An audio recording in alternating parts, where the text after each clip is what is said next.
Shalom Beberajá. Vamos a continuar con el ciclo de lectura y estudio de la Torah en nuestro año 5784.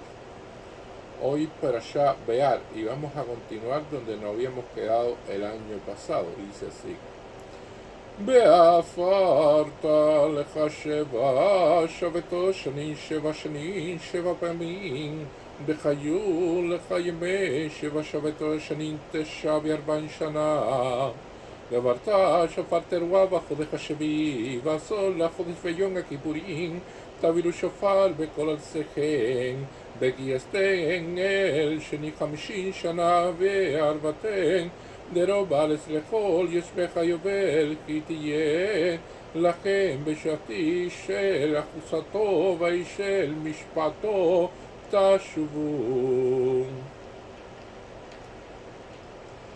Y contarás para ti 7 ciclos de años sabáticos, 7 años 7 veces, y serán para ti los días de 7 años sabáticos 49 años, y harás sonar un sonido quebrado de shofar en el mes séptimo, en el 10º día del mes, en el día de expiaciones, hará sonar el shofar en toda su tierra. Y santificarán el 50º año y proclamarán emancipación en la tierra de todos sus habitantes, jubileos para ustedes, y harán regresar a cada hombre a su heredad, y que a cada hombre a su familia harán regresar. Y esto es uno de los elementos interesantes que va a hablar aquí, que en el séptimo mes, en el 10º día, el séptimo mes, el mes de Tishrei, el 10º día, día de Yom Kippur, se va a tocar el shofar en la tierra, en toda la tierra de Israel.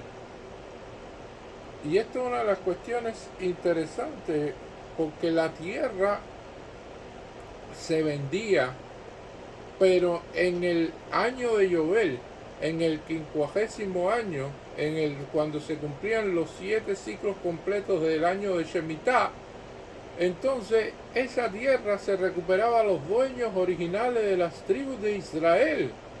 Nunca la tierra permanecía más de 50 años fuera de la propiedad de sus dueños originales, y las tierras se vendían de acuerdo al año Yobel. Si se estaba acercando el año Yobel, el terreno valía menos; si era más alejado, valía más. O sea, todo era en cálculo a eso, porque la tierra siempre le va a pertenecer a sus dueños originales. Y esto es una de las maneras que se hacía. Y la cuestión es que Hashem le da la oportunidad a la familia de empezar de nuevo.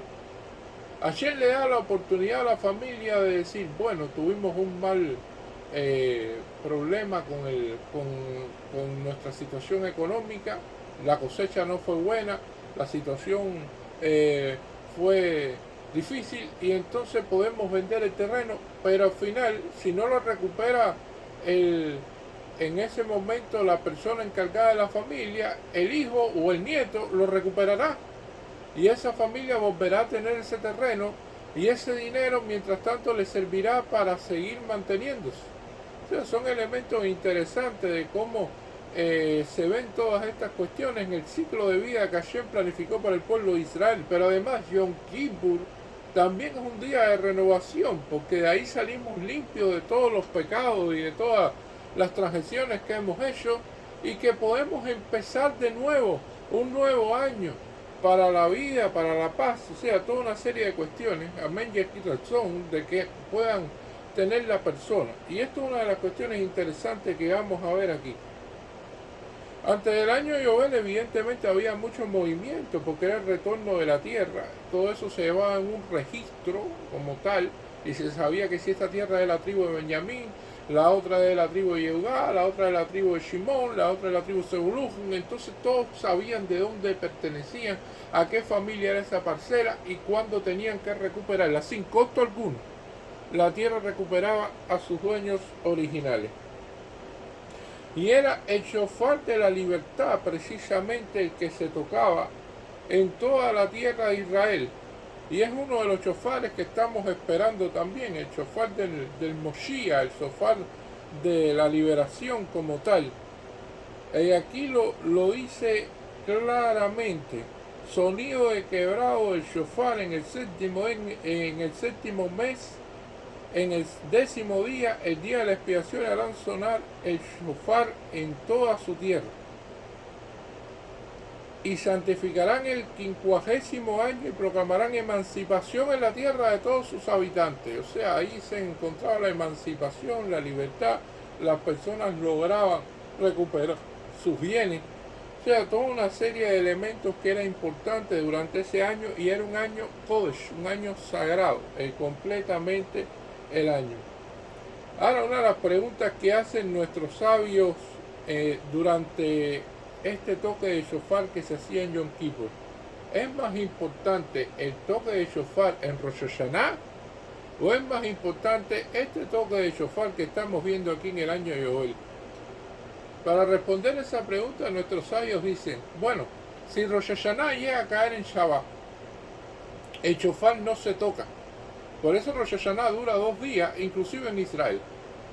Y entonces se deja para el día que no cae en Shabbat. Sin embargo, si Yom Kippur cae en Shabbat, y si sucede esta cuestión, este shofar de Yovel había que tocarlo. Entonces el shofar de Yovel resulta más importante inclusive que el shofar de Rosh Hashanah. Y esto es uno de los elementos interesantes a tener en cuenta. Ahora, la segunda pregunta que hacen nuestros sabios es: ¿por qué ahora en Yom Kippur no se toca el shofar cuando cae el año Yovel? Y esto es una de las cuestiones interesantes que vamos a ver. Hace más de 2000 años que el shofar de Yovel no se toca. Y por lo tanto, en Israel, que es donde ocurre esta cuestión, desde que se pasó la destrucción del segundo templo, que la mayoría de los Yehudí viven fuera de Israel, y eso es una realidad que hoy en día también existe, y no ha llegado el Moshiach, y no se cuentan los años de Yovel como tal, había que reiniciar esa cuenta. Por lo tanto, no se toca el shofar en Yom Kippur en Israel. Eso es lo que sucede hoy en día. Eso sería algo que, una misvá que había que introducir a partir de la llegada de la mayoría de los Yehudim a Eretz Israel a vivir, y a partir de la llegada de Moshiach, de que se empezara a contar los años Yovel, y que entonces la tierra empezara a recuperarse a sus verdaderos dueños. Que evidentemente esto va a traer dolores de cabeza al Moshiach. Lo traerá. Porque hay muchas personas que han comprado propiedades dentro de Israel, y que esas propiedades habría que ver cómo quedaron. Y personas que no son judías, que también tienen propiedades y tienen intereses dentro de determinados lugares, habría que ver cómo quedarían esas cuestiones. O sea, todos esos elementos es un problema para Moshiach, que sabrá cómo resolverlo. Pero la cuestión de aquí es que todavía en Israel no viven la mayoría de los Yehudim. Están esparcidos en el mundo, y principalmente hay muchos en Estados Unidos. Entonces, es una de las cuestiones interesantes que estamos viendo aquí. Y esto es una de las oportunidades que da Hashem en la vida. Hashem nos da oportunidades en nuestra vida, y todas las personas deben tomar estas oportunidades, lo que no todos saben tomar estas oportunidades. Y esto es uno de los elementos interesantes que vamos a ver aquí. Como la muchacha que va a ver al rabino, y entonces dice: bueno, rabino, tengo una pregunta. Dice: bueno, sí, ¿cuál es la pregunta? Mira, hay una persona que quiere casarse conmigo, es judío, todos los elementos están ahí, pero bueno, yo tengo dudas si es bueno, si no es tan bueno, si es regular, si es no sé qué. Y el rabino le dice: bueno, ¿tú quieres saber mi opinión? Mi opinión es que no dejes pasar esa oportunidad.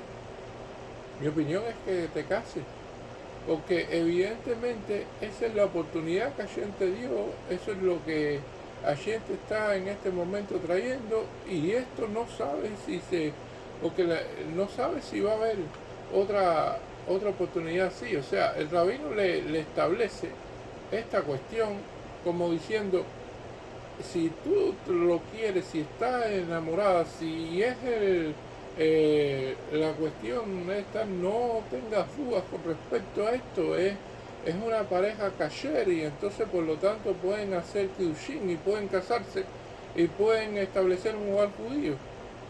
O sea, un elemento de no postergar esto.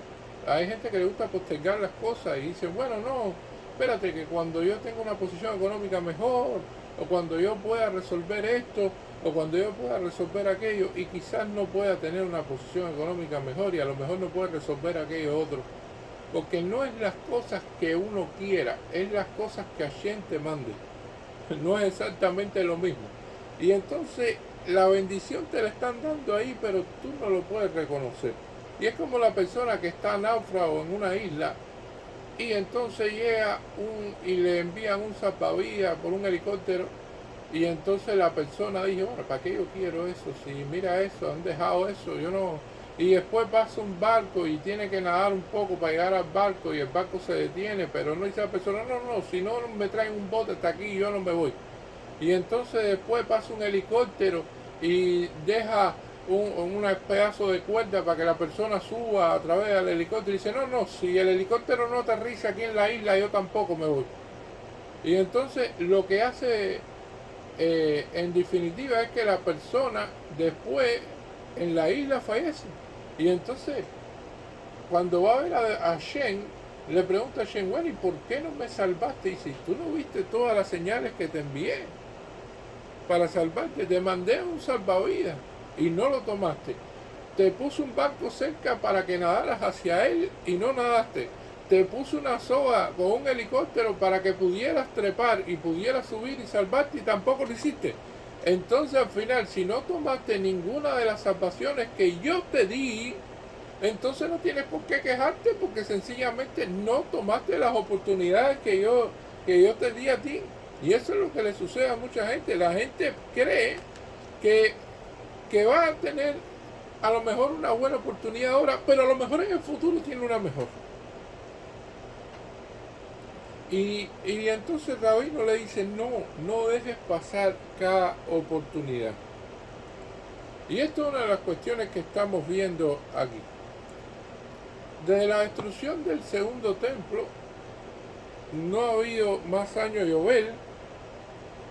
Y Bezrat Hashem, cuando los Yehudim vivan en Israel, vamos a tener evidentemente nuestro año Yobel y ya veremos lo que pasa con las propiedades como le había hablado. Nosotros podemos traer aquí en esta cuestión del año Yobel y los años de Shemitah que el pueblo de Israel pecó con respecto a esto previo al exilio babilónico. Ante la destrucción del primer templo de Jerusalén, cuando tenían que seguir los Yehudí la cuenta de los 7 años y seguir la cuenta que estaba establecida precisamente para el año Yobel, los Yehudí no dejaron descansar la tierra en el séptimo año. Y los Yehudí no cumplieron con el año Yobel de retornar las propiedades. Y esto trajo consigo, por esos 7 años que incumplieron, 70 años de exilio babilónico. Porque esto es una cuestión de fe y es una cuestión muy importante en la vida, porque esto es de fe propiamente. Dios te dice que en el séptimo año no trabajes la tierra, el año de Shemitah.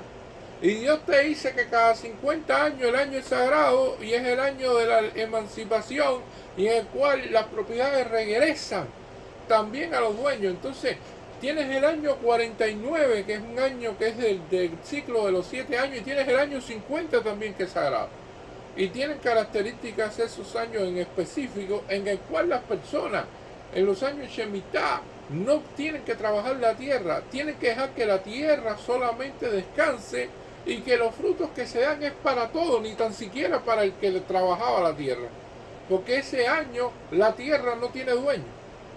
Ese año la tierra, sus producciones es para que quien quiera tomar un fruto lo coma. Y entonces trae consigo de que evidentemente hay que tener fe. Hay que tener fe porque las personas constantemente están diciendo, si no hago esto no resuelvo, si no hago aquello no hago esto. Entonces que no hacer nada y quedarte tranquilo estudiando la Torá bajo el oficio evidentemente tan complejo que es hacer el de trabajar la tierra, ser un campesino, que precisamente es un oficio que resta mucho al estudio de la Torá porque no hay tiempo para eso. El campesino se levanta de madrugada y está trabajando hasta el anochecer. Tiene poco tiempo para precisamente estudiar Torah. Entonces todo ese tiempo que perdió, que no pudo estudiar Torah, Dios dijo, en el séptimo año estudiará. Séptimo año es de estudio, el séptimo año es de superación, el séptimo año descansará la tierra. Y a partir de ese descanso y esa creencia en lo que yo te estoy diciendo, entonces la tierra prosperará y la tierra dará fruto. Si no, la tierra no va a prosperar. Hoy en día se sabe que descansar la tierra durante un ciclo es importante. Ya lo han estudiado por agronomía, pero estas cuestiones de Akadosh Baruj Hu directo, desde el cielo se conocen estas cuestiones. El creador que evidentemente lo tiene como respuesta a estas cuestiones. Y la otra cuestión es de que la variación de los ciclos de cultivo y todo esto. Entonces es una cuestión de fe y una cuestión de que el pueblo de Israel falló y mira las consecuencias que trae. Evidentemente. Y esto va a ser cuando se pueda poner con la llegada del Moshiach. Pero ahora la pregunta que a veces nos han hecho es de que, ¿cómo vamos a saber que alguien es verdaderamente el Moshiach? ¿Cómo vamos a distinguir a alguien y decir, bueno, sí, él es Moshiach? Y que realmente la gente pueda reconocerlo así. Porque han aparecido muchos Moshiach o gente que dice que es el Moshiach y no lo es. Y así han sido la mayoría de las personas que han aparecido a través de la historia del pueblo de Israel. Y ninguno ha sido Moshiach. Entonces, ¿qué vamos a hacer? Y la cuestión es que una de las explicaciones que dan nuestros sabios es que cuando aparezca el Moshiach, todos los Yehudim lo van a aceptar. O sea, no hay nadie que no lo acepte. Va a convencer a todos.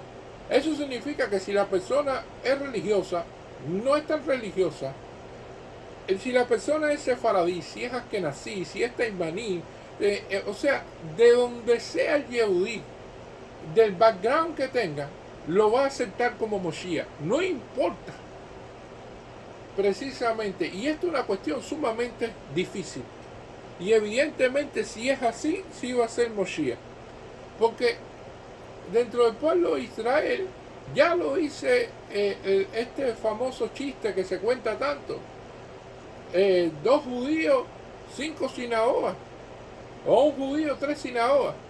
Y es la sinagoga en la que voy, la sinagoga cuando me pongo bravo, entonces voy a la otra, y la sinagoga que nunca iré, algo así. Entonces, esta cuestión en la cual se habla dentro del judaísmo de que todos los Yehudim estén de acuerdo con alguien, no importa si la persona es religiosa, si no es religiosa, si es sefaradí, si es askenazí, si es taimaní, si es judío de Italia, si es judío de cualquier lugar del mundo, entonces eso trae consigo de que evidentemente esa persona tiene que ser Moshiach porque todos nos pusimos de acuerdo. Y eso prácticamente solamente ocurrió en el monte Sinaí, en el momento que cuando la gente aceptó a Hashem, dijo el Naseh ben Ishma y dijo que sí, y estableció cada uno de los mandamientos y Israel fue uno. Entonces Israel tiene que ser uno en esta situación cuando venga el Moshiach, y así va a ser. Y aquí vamos a ver de que el año Yobel, como lo establece aquí, vamos a ver que se establece como Hi-Yobel. Y es una de las cuestiones interesantes que vamos a estar viendo aquí en la Parashá Shavua. Y va a establecer el Hi, que es en femenino, porque viene de todo el año. Es todo el año se dice en hebreo Shana, y Shana es femenino, y todo el año es Kodesh, o sea, es sagrado. Y por lo tanto no se dice Hu-Yobel, que significa en masculino. O sea, son elementos interesantes también de la lingüística con la cual se habla aquí de la importancia que tiene el año Yobel y que es una misvá que Bezrat Hashem prontamente será recuperada para todo el pueblo de Israel. Muchas gracias.